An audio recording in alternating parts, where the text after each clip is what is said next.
Are you ready? The Kornelia Stephanie Show. Wake up to love, your call to action. Join Kornelia as she empowers others to live heaven on earth. Kornelia teaches listeners how to be the authority over yourself, embracing your inner guru. Feel yourself uplifted into limitless expansion, integrating ease and grace in a changing world. This show will cover topics such as unconditional love, your physical body, how to be in extraordinary relationships, create financial and emotional wealth, embracing entrepreneurship in the new earth.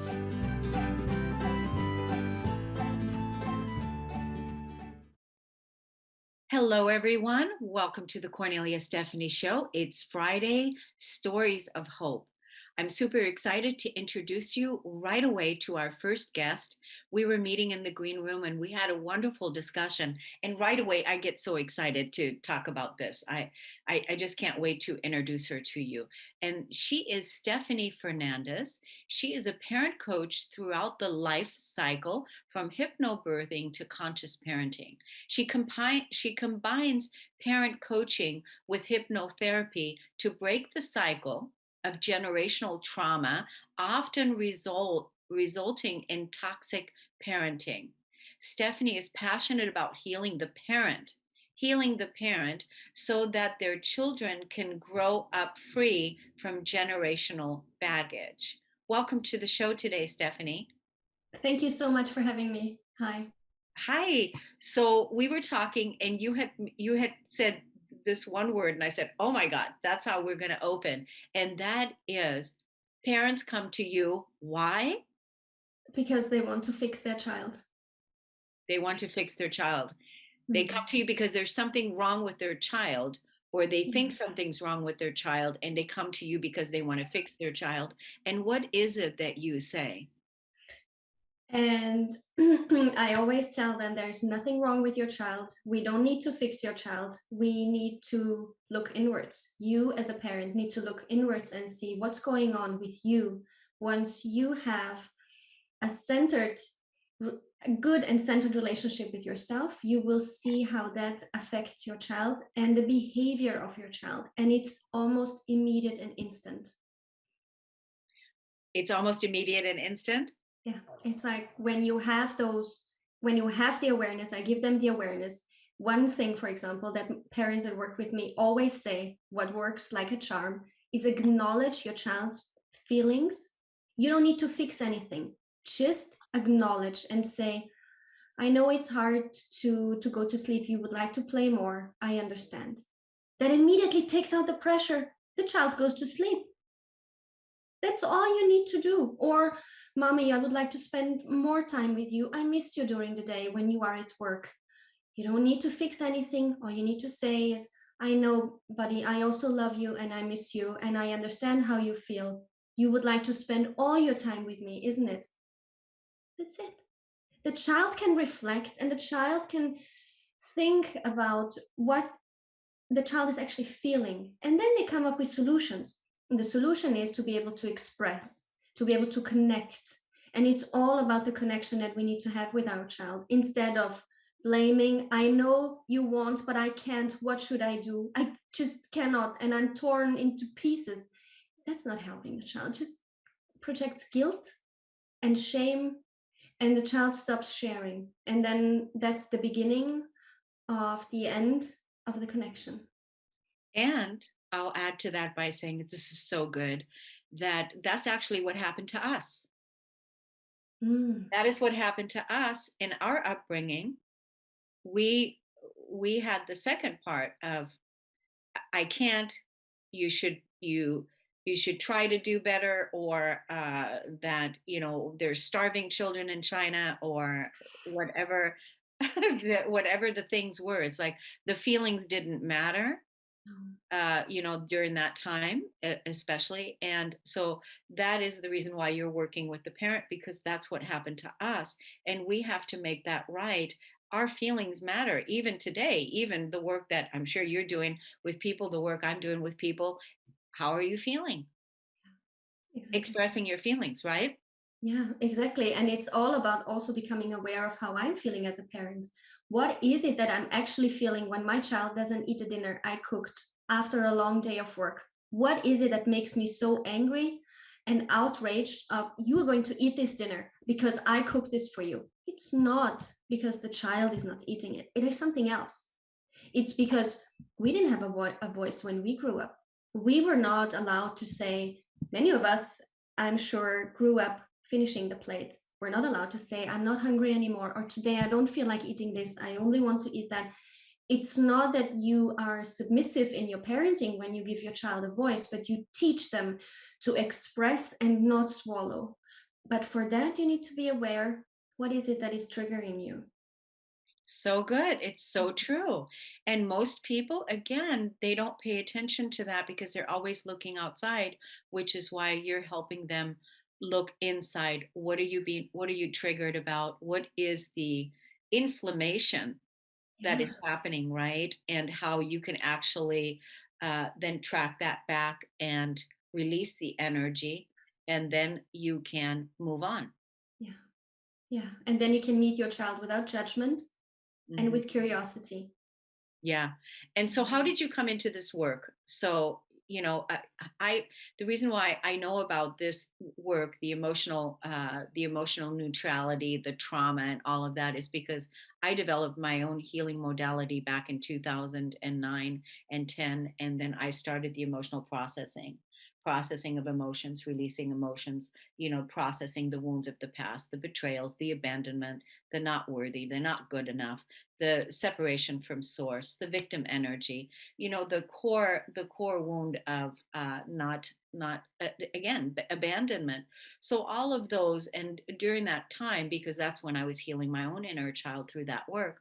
But how did you discover this work? How did you get into this work? I had a therapist, a hypnotherapist, to help me bond with my child. Because when I became a mother, I realized that I lived until that point encapsulated. I didn't allow myself to feel what I felt. I lost the connection to myself because of all the social conditioning that I was brought up with, without bad intentions from my parents or my caregivers. It was just, I would say, just the generation back then and didn't know any better. You are a certain way, you cannot change. This is who you are, Stephanie.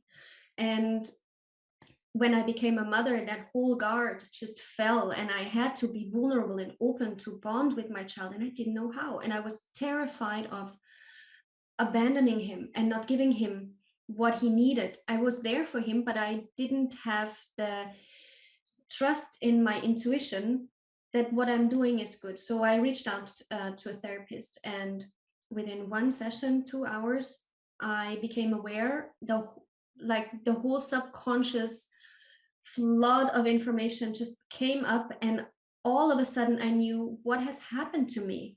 There's a reason why I don't remember many memories of my childhood, and I was not aware that this is not normal. And that just kicked off the process of becoming aware and healing. Like what you said, the inner child is so important. I still have a wounded inner child that is not safe often, but I'm aware of it now, and I get to know myself better, and I have the tools to communicate that, which is also very important. I didn't have that before. Yeah. And now you're actually helping women, parents that are between the age group of what, 30 to 40. 30 to 40, and you're helping those parents look within their own inner being so that they can have a better connection with their child, rather than looking at the child and going, something's wrong with my kid, something is wrong. And you're helping them shift that focus, because once they go in and work on their own inner child, their own inner wounding or trauma, then the relationship changes with their child, Right. Yeah. right? Yeah. And it's beautiful because it's so rewarding. It's a it's not always easy, and everyone listening who has been on a journey of healing and awakening knows that it can be painful, and that's just part of our story, and we need to acknowledge it, and it's okay. That's why it's important to reach out for help, to not do it alone, to ask someone for bouncing ideas. What's going on in my head? I have those doubts. Where are they coming from? Can we please talk about that? What can I do? So I really love the work I'm doing because I see the progress parents make in a very short time because they see the effect it has on the child. That's so good. That's so good. How can people find you and contact you for working together with you? So I have a website, stephaniefernandez.com. You can book there a free call with me. You can read all about my services. I have a few programs. I also work with children. And I'm on Instagram, HypnoStephanie, and I'm on Facebook, HypnoStephanie. So yeah, this is where you can find me. Yeah, I'm so glad that you came on today to talk about this and that you're doing that work that you're doing because the children are our future and they are the future leaders of this world.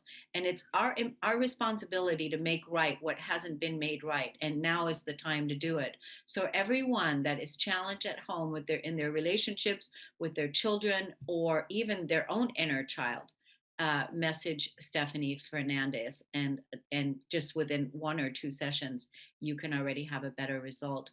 The other thing I wanted to point out is you're in Denmark, and what time is it there now? It's 9 p.m. 9 p.m. So the beautiful thing is we have internet now, and we can, meet with each other. It doesn't really matter, but we can make it work. And you are one of the things I asked you about. It must be nice to live in Denmark because I heard some good things about Denmark and COVID. Would you Mhm. like to say what has happened in a short period of time that Yeah. we have left? We have 1 minute. Tell us what happened in the last 6 months. Well, we are so blessed to live here, really. Here, we don't live with COVID anymore. There are no restrictions. Our children were able to go to kindergarten and nursery throughout the whole lockdown period. We were all really safe. Nobody of us caught COVID. Everyone was following the rules and regulations. The government was working together with all the institutions. It was just a, an amazing achievement from the government, and I cannot say how blessed I feel to have been living here because I didn't have to experience the hardship that many parents around the world had to. Yeah. I mean, the fact that you said to me, we don't have COVID anymore. Yeah.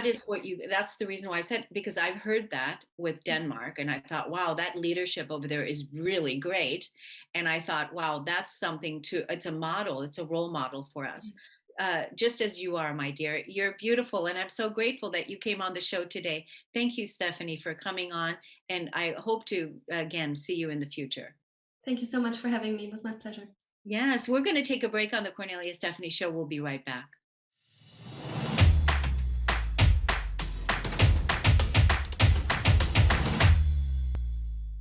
Welcome back, everyone. That was such a wonderful episode. And I'm going to introduce you now to our next guest, Debbie Gale. I was just speaking with Debbie in the green room, and Debbie, the lady that was on with us before, she might be somebody that you want to put in your resource pocket for some of the people that you're going to be coming across and also helping because you have quite a story today. And I just want to thank you so much for coming on and sharing what it is that you're sharing. After losing your beloved son to mental illness and addiction, Debbie Gale Zane transformed her life by turning her pain into her purpose of helping other parents of teens and young adults with mental illness and or addiction. Through finding her calling, she was able to find healing for herself. Debbie's journey of love and loss includes raising 3 children as a single mom. Oh my God, I can't even imagine. And her oldest son being diagnosed with a schizoaffective disorder and becoming addicted to drugs and alcohol and losing him when he was 26. Thanks for being on the show, Debbie Gale. Thank you so much for having me. I really appreciate it. So, right now, you were talking about that you are writing a book and that you are helping. Now, your work is now geared towards helping others that have that are facing these kinds of traumatic experiences. Yes, it is. After I lost my son, after he passed away when he was 26, it kind of just made me rethink my entire life. It's hard to explain the process, but it was just this period of time where this deep soul searching into what am I meant to do? Why am I here? And I had already been a life coach, but I wasn't specifically working with parents. And I really felt strongly about being able to help parents of teens and young adults who were going through something very similar that I dealt with my son during the 9 years since he was diagnosed with his mental illness and began using drugs, because it was not an easy journey, but we managed to have a really close and loving relationship, me with him and my other kids and my kids with each other. And so that doesn't mean that there weren't challenges and difficulties and fears but I really feel strongly about helping other parents, and because I see that a lot of them are being consumed by their fear. By their fear. They're being consumed Yeah. by their fear. What's the fear? What is the fear about? Fear of what? I think that there's several fears that are going on. Fear, especially when they're dealing with drugs and mental illness, and things are happening that are with unpredictability and uncertainty. There's kind of like that fear of what's going to happen next. Even if there's like a calm and a lull, they're not enjoying it. They're not enjoying their child. They're not enjoying their life. They're on edge as to what's going to happen next, especially even with sleeping, because sometimes things are you're getting a call from the hospital in the middle of the night, or they're coming up with being suicidal or on drugs or a crashed car or something, and so they're even afraid to sleep. And the other fear is that just that fear of something bad happening to your child, which it's like you love your child so much and you want the best for them and you don't want anything bad, you want them protected, but there just isn't that certainty in life, and when you hang on to that certainty you have more fear. So I feel like that fear, it's kind of like waiting for the other shoe to drop, because Yeah. if the diagnosis is given mental illness, drugs, alcohol, you know that the child is doing drugs and alcohol, then the fear is, are they, when they stop, or whatever, are they going to do it again? Are they going to do it again? It's that trauma, cell memory of trauma that has happened before. And so then the fear is, oh, is it going to happen again? Can it stay true? So you're basically sleeping with one eye open and one eye closed, because you're always looking at, is this going to happen again? Is this going to happen again? So that is the fear. And what you're helping people with is to be able to then overcome that fear and not live, like you said, they can't enjoy their children because they're preoccupied with trauma. Yes, that is exactly the truth. They can't enjoy their children, they can't enjoy their other children in the family, they can't enjoy any areas of their life. Their fear just consumes them. Yeah, and that's why it's really good to know how to process fear, because this is also part in the work that I've done and do with clients and customers, and different things in learning to how to process fear, and really what is fear, and defining that fear, and learning how to do that. So this is an important piece that you're going to be helping people with, is processing that fear, because they could make that fear real and make that a reality as well, just by constantly energizing that energy. Yes, yes, because they have a choice. And so I work with them on empowering their emotions so that they can get into an empowered emotional state. We're not burying any emotions, but we're just learning to actually love them and embrace them so that we can move through them and move into a more empowered state. I've also found that I mentioned before, a lot of times behind the fear is that need for certainty. And at least that's what I found for me, and I found with a lot of other parents, is them hanging on so much to the certainty that everything is going to be okay, that everything is going to go the way they want it to. And the thing is, there just is no certainty. There isn't certainty in life, especially when it comes to people and places and circumstances which are beyond our control. And so I work with them so that they are not placing certainty at such a high level. For me, I know I was able to, in my own life, substitute contributing to others and serving others for that need for certainty. And that was a big part of those 9 years. That I was raising my son with his illness and addiction. And I had that a lot for me, focusing on the contribution and what I can do for others, whether that's others outside myself, my son, my other two children. Also, when I started my coaching business, this was part of the serving others. And what can I do for them? What can I do beyond myself? Yeah. Oh my gosh, that is so good. That is a really key piece that you just identified. And that is people put too much uncertainty and they put too much investment there. And the thing about it is that it just is, it's not a realized, expectation. We can't, because there isn't any certainty. So it's important to identify that. And I bet that once people realize, oh, what is what is it that they can do to let go and Yeah. live in trust? Because I mean, just in this day and time, with the way that we are evolving as a human race, uncertainty is part of our evolution, because nothing is we're rewriting all our histories of everything. We're coming up with whole new ways of living and being, and there is nothing etched in stone. It's not certain. Nothing is that way. But so that's why I think that would also be very helpful for many people around that uncertainty.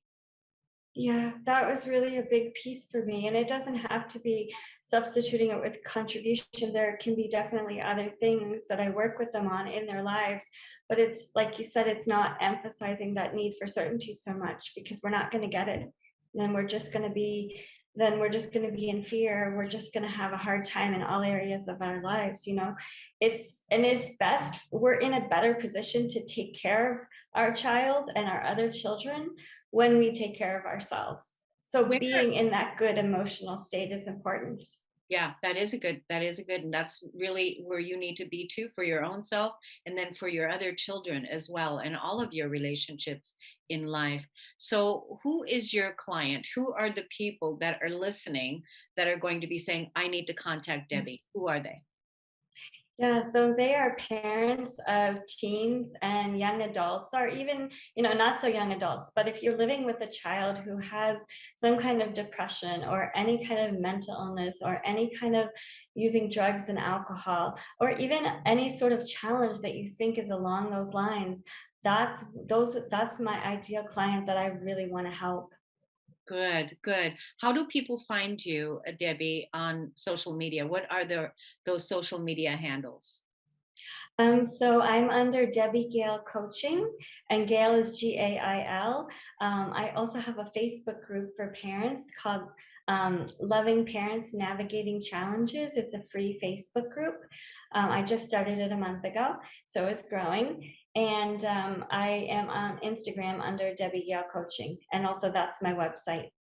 Yeah, that's really good. I'm so glad that you're out here doing this work, that you're helping so many people around this. And like I said to you, I'm really sorry that you had this experience, that you lost your son. It's one of the most unimaginable things that a woman, a mother can go through, or a father too, is to lose their child to, anything, suicide, addiction, whatever it is, mental illness.